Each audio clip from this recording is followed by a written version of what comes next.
All right, next on our program, we have David Hogue and Dr. Sarah McReynolds from the Kansas Department of Agriculture.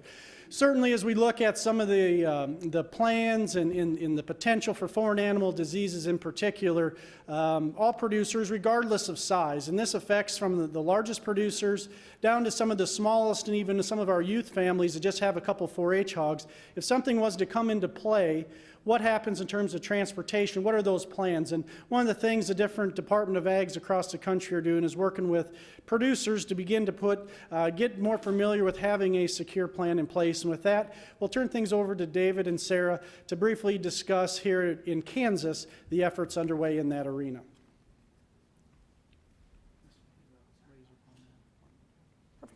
Well, thank you very much for inviting us here today. So I'm going to go a little bit over kind of an overview on the Secure Pork Supply Plan and why we are recommending it. And I don't know how many of you are familiar with the Secure Pork Supply Plan, but it has many components. So it was a plan that was developed quite a few years ago, and it has input from industry, state, and federal officials as well as academia. So a lot of people went together to try to figure out what type of plan would be needed for a foreign animal disease outbreak. It is voluntary. It's something that nobody's required to do, but we're willing to work with producers, and we're hoping to get it done for preparedness work. It does entail biosecurity. It talks about enhanced biosecurity during an outbreak. It ties into surveillance or disease monitoring, and then traceability is key, and it all leads to hopefully a movement permit to move animals during an outbreak. So we've already had quite a few speakers touch on foreign animal diseases.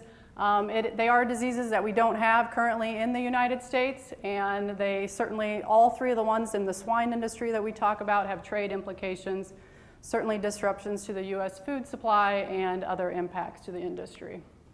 So just briefly, the three that we talk about with the secure pork supply for the swine industry, and Megan had that slide with the three top ones that would be our highest risk, I think it was, and foot and mouth disease, most contagious disease of animals. It's always on the list, certainly a concern in Kansas because it affects all cloven hoof animals like cattle as well as swine. And blisters on the feet, just a reminder, I'm sure you've seen it, but just kind of give you an idea of the clinical signs to look for. The next one, a classical swine fever or hog cholera. This one might be a little harder sometimes to diagnose, a little bit more vague, but high fever, sudden death certainly, as well as weakness and huddling. And then the third one we've talked most about today is African swine fever, high fever. You can certainly see that redness, and it has a very high mortality in a lot of these strains and no vaccine or treatment, which makes it the scariest for all of us.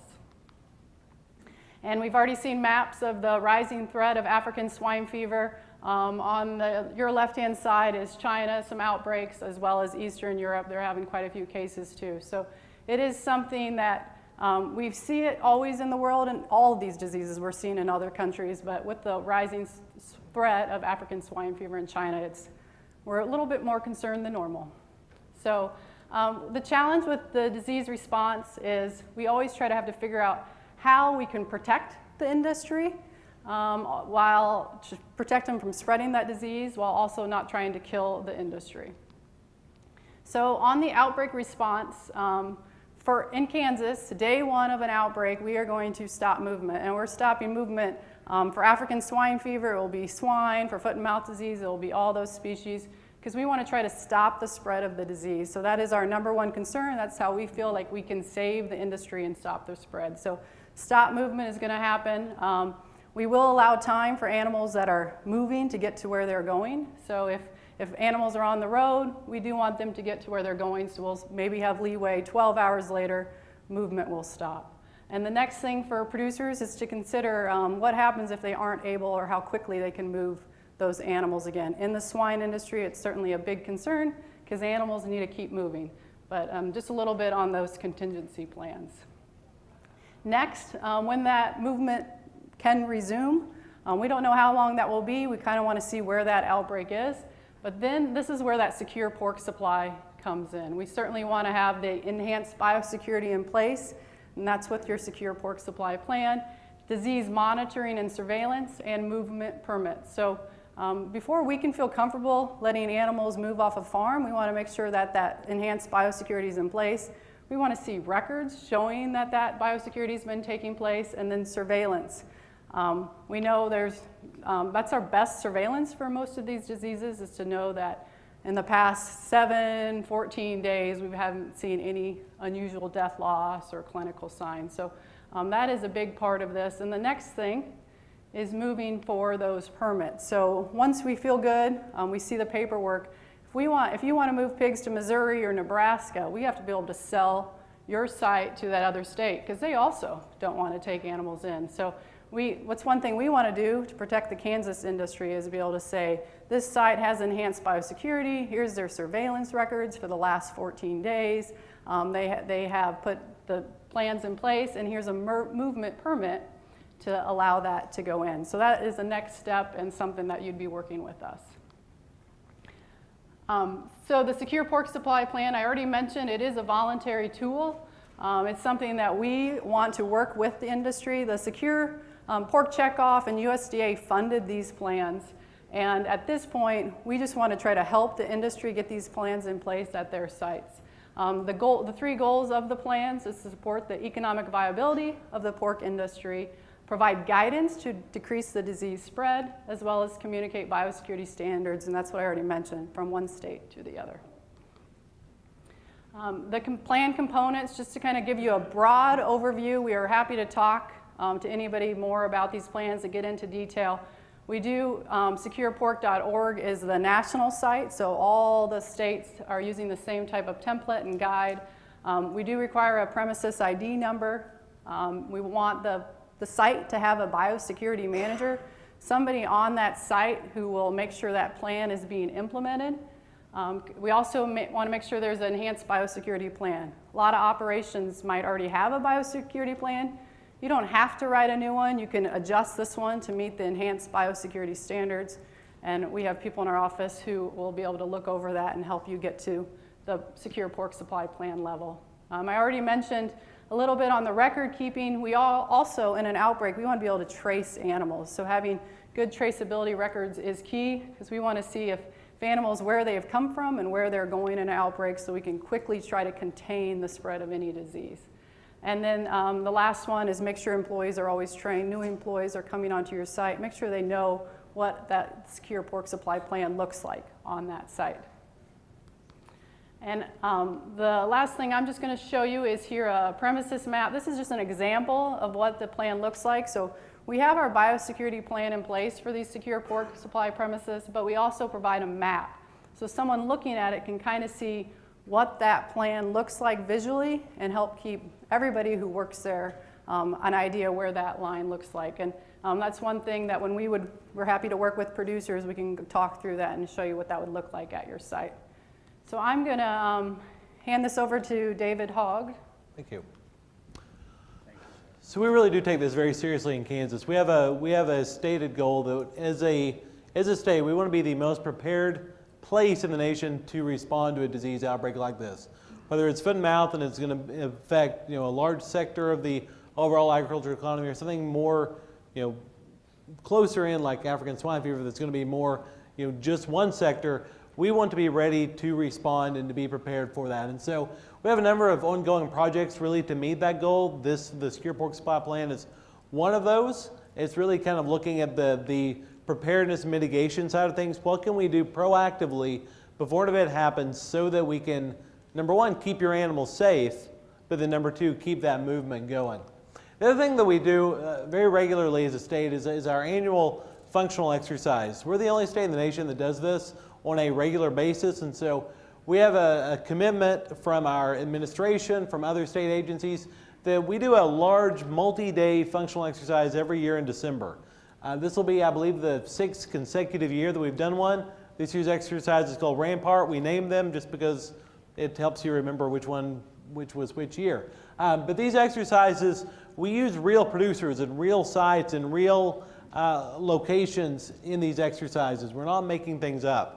The reason why we do that is that it helps our staff be ready to respond. And so whether we're sending out field veterinarians to do investigations, whether we're looking at movement permits, whether we're looking at a potentially infected site, it gives our folks a chance to really work with the industry to help them understand what would be going on. We also work very closely with industry groups. So Kansas Pork Association is part of this exercise where they're coming to Manhattan to work together with our information group to where we're able to give out messaging, give out information so that everyone is on the same page. We're all saying the same thing, and we're giving out guidance to folks. Maybe it is the 4-H family that just has a couple of swine to know, here's what you need to do, here's what you can be doing to keep your animals safe. This year's exercise is going to be the biggest we've ever done. We are up to 17 other states are actually participating with us in this exercise. USDA is participating, a number of other state agencies. We'll have between 300 and 400 individual people as part of this exercise. And one of the big things that we really are going to be looking at in the exercise this year, every year we change the scenario a little bit. Every year we work a little bit further down the line to say, what are the issues that we need to work on, that we need to test to see, do they work or do they not? If you run an exercise and everything works perfectly, you didn't run a very good exercise. We have to fail to learn new things and to get new things implemented. So one of the big things we're really looking at in this exercise will be that permitting process.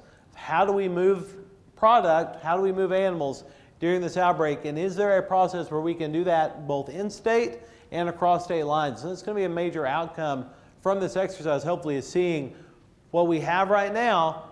Does it work, or can we get it better? Can we make it better? And talking to people like Oklahoma, Texas, Colorado, other states to say, how do we do this collectively so that we know that we can keep movement going as best as we can once we feel comfortable that we're doing it in a safe manner. So next steps on secure pork supply. Really, we're at a point where we're doing a lot of outreach and education. Like Dr. McReynolds said, we want to help you. Everything is online that you can go to securepork.org, download the guidance. There are plan templates, but at the same time, you can't just plug and play into these things. They have to be unique to every single operation because your operation is different. So what we're offering is staff time. We see this as something that is crucial for your industry. We see it as something that's crucial for the overall ag industry. And so we're offering people to come out, sit down with you, sit down with an operation, and work through that process to where we're not just shoving a bunch of guidance on you and saying, you figure this out. We're willing to come out and work with you to develop these plans.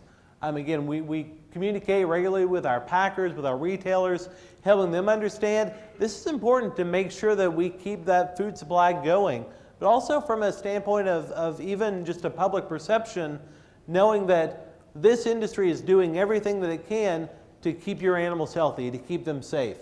And that packer can feel good, or that retailer can feel good that I'm sourcing pork that has been, everything possible has been done to keep those animals healthy. Like I said, we're working with other states to make sure that what we're planning works with other states and vice versa. Again, we exercise, and we're actually in the process of hiring a full-time planner. And so what we've been doing is myself and Dr. McReynolds have kind of been sharing the responsibility for implementing these plans. We're actually in the process of hiring someone full-time. There'll be one person that'll be kind of the point of contact for the industry, but will still work closely with us to make sure that this is something that is impactful and important and really sustainable for the industry. The other thing we're doing that we're really excited about is we worked with Kansas State University to offer a course this spring. And so we're going to have a 1 credit hour course, upper division. I think we have 21 students signed up for it right now, to teach them how to write these plans. Part of their process will be working through developing a plan. The goal is to match them up with real producers, help them work through what would it look like? How do we develop these? We're also going to be working with the swine unit here, with the dairy unit to look at, what does it take to be a secure pork supply to develop one of these plans. So we're very excited about this. And for the industry, we see this as now there's going to be 21 students potentially out there that are going to go into the workforce eventually that know how to do this. This is part of their skill set now. And so we see this as something that again, we want to continue to promote this for a long time. Dr. McReynolds mentioned the national website is securepork.org. This is our specific site. It's agriculture.ks.gov/KSSecurePork. Our plan and the national plan are exactly the same.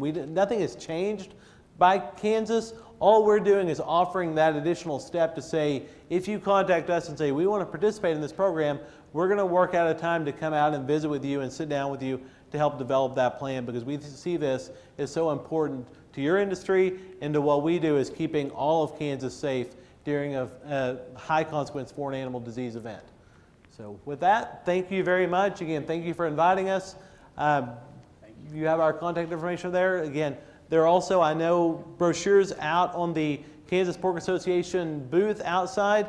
Pick one of those up. It has our contact information on it. We would love to work with you. Thank you very much.